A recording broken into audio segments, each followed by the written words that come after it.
You look beautiful. I mean, it's like we called each other. Somehow, yeah, we don't even have each other's phone number, but like telepathically. Somehow, I was just like, that one outside your house, just watching what you were gonna wear. How are you? Most everything is leopard, so you do. Like in my I know. house. I like an animal print. I'm not afraid of it. I'm really, especially when they're silky and soft. I know that looks. But then amazing you find yourself touching yourself like this, and people probably think that's like, weird. What are they doing? Yeah. How is your family doing? They're doing amazing. Yeah. Like it's so fun to have a baby, and she's like she's about to be 1, and then the other kids, they're just getting so old now, and they just like have a mind of their own, and it's just. Are they too cool yet? I mean, like, they have better ideas than any of us. Yeah, that's like, my kids. Yeah. Like, I have to ask Maxwell if I look cute or not, because I feel like she would just look at me like, why are you wearing that, you know? Oh my God, I think my kids sense like they need to be positive with me or something. Exactly. They're always like, you look beautiful, Mommy, and I look horrible. And I'm like, thank you, liar. Yeah. Do your kids like it when you sing? Yes, they do. I mean, I didn't. Like with them growing up, like they didn't see me perform until I got on stage with Willie Nelson right before I found out I was pregnant with Birdie. Oh wow! Yeah, so I mean I sang to them, yes, but like with my daughter, my firstborn Maxwell, she like when I was singing lullabies to her, I was like, this is not gonna make her stop crying, because it's like, when the bow breaks, the cradle will fall, and down will come baby, cradle and all. Everyone dies. Like, everybody dies. And so I just sang about America. I sang the Star Spangled Banner.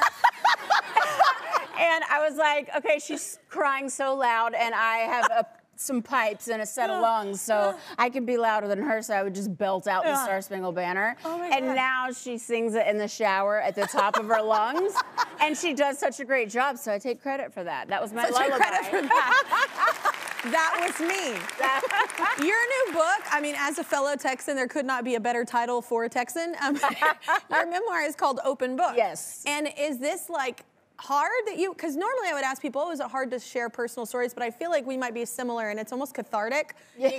You have no filter. Like I have no filter. Which I don't either. I've never had a filter. Me neither. I think it's very important just to be yourself, and that's what's authentic, and that's what people love about you. I think that's what people love about you, is that you're very honest. And I'm very honest. Especially in this book, you open up about some pretty personal stuff that's hard to get through. And most people, I feel like, would be afraid to say that in the public eye, but I think it's so brave of you and so cool of you and strong of you, because one, when you address that, then you know you're actually getting past it. Yeah, I mean, it definitely, like, my openness holds me accountable.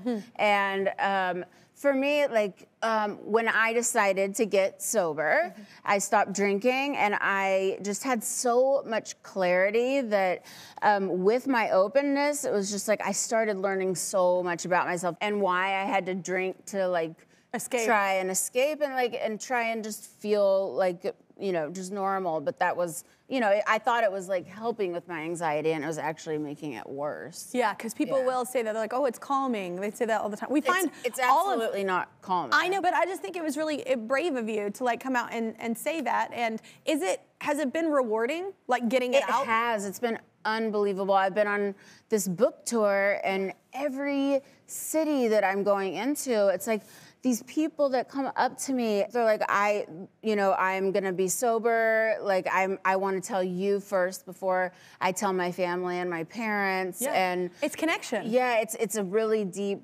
connection. And then I've had mothers come up to me and like thanking me, and like they're not afraid of therapy. Like for some reason, why are people afraid of that? People are so afraid. I'm in therapy. I know. therapy. I love therapy. Yeah. It's like no judgment. And you can say whatever you want. They're not in your circle. No, you will not be judged. You will not be judged. And even if you are, you don't know them. You're paying them. Yeah, exactly. Exactly. I'm they're paying not you to your listen friend. to this. Like my therapist at the very beginning, I was like, oh my gosh, I feel like we're best friends, and she goes, I want to make it very clear that we're not friends. And I was like, I don't know if anybody's ever said that to me. I want to make this very clear. I don't want to be your friend. Yeah, we're not friends. You know, I was like...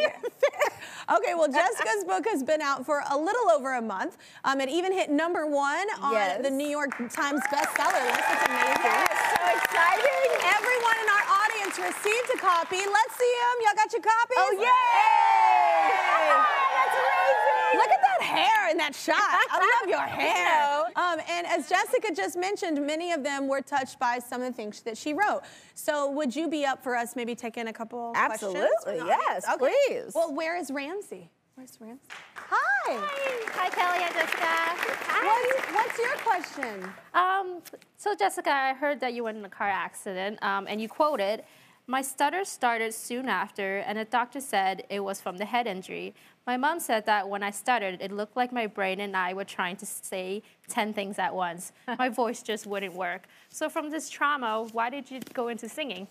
That actually singing was the best way for me to communicate. I've heard about that with stutter. So I got into singing, and that was literally the way that I could express myself and how everything like was clear. So yeah, I don't know what caused the stuttering. I mean, it could have been from the car accident, something, you know, traumatic. like very traumatic, other traumatic things that I went through as a child. And I also have a million thoughts in my head at all times. Me too. Like somehow trying to balance that, I might as well just sing through it. I love that. Yeah. I love that. Great question. So next question though is from Ashley, right? Where's Ashley at? Hi, Ashley. Hi, Ashley. Hi, Kelly. Hi, Jessica. So you talk about being sober, and you're actually just speaking about that now. What brought you to the point where you felt like you had to get sober? Well, being a mother, like, I mean, my kids at the time were 5 and 4. So I grew up with no alcohol in the house, and I was at a place where I was literally like spiraling with the alcohol, like, and I was missing out on moments with my children, and then they were seeing me and they were very confused, and I just wanted to be present and have clarity and be a good role model for my children, because I always wanted to be a good role model for the world. So why in the world would I like be stuck in this cycle of having to like wake up and have a drink before going to one of their school assemblies? It got to the point where all of my life had like escalated, and I couldn't suppress it. And alcohol, it wasn't working. It was making me just completely check out and not be there for them. Isn't it funny? And then you feel like, because when you're at the height of your career, people always think you're the happiest ever. The height of my career, I was the most miserable. Right. And I just wanted to quit, because I was like, this isn't worth it. I was a really good waitress. Like, I was like, I'm just constantly battling just to be me, which is exhausting. Yeah. You know, so it's interesting that and then our height, we could be so miserable. I did it for my knows. kids, but I also realized in the process I was doing it for myself. You know, like I really wanted to go back to the perspective that I had when I was younger. That's a good idea for a movie or a show. Yeah, well, like journals, like going back through that. That might be in the process. Oh, actually. see, that's a good idea. That's a great idea. Well, okay, well, on a lighter note, your fashion line, like everything you do is a hit. Everyone loves your shoes, everyone loves your hair, everybody loves everything you do. So, I mean, what's the latest thing you're doing? With the fashion line, like, everything is so natural. It's like when I was pregnant, we did maternity, and then after I'd had a baby, I was like, oh, like why in the world can we not snap these buttons in the correct way? And so we put like a different color of the button where the diaper is. Yes. So are you talking about when it starts to separate?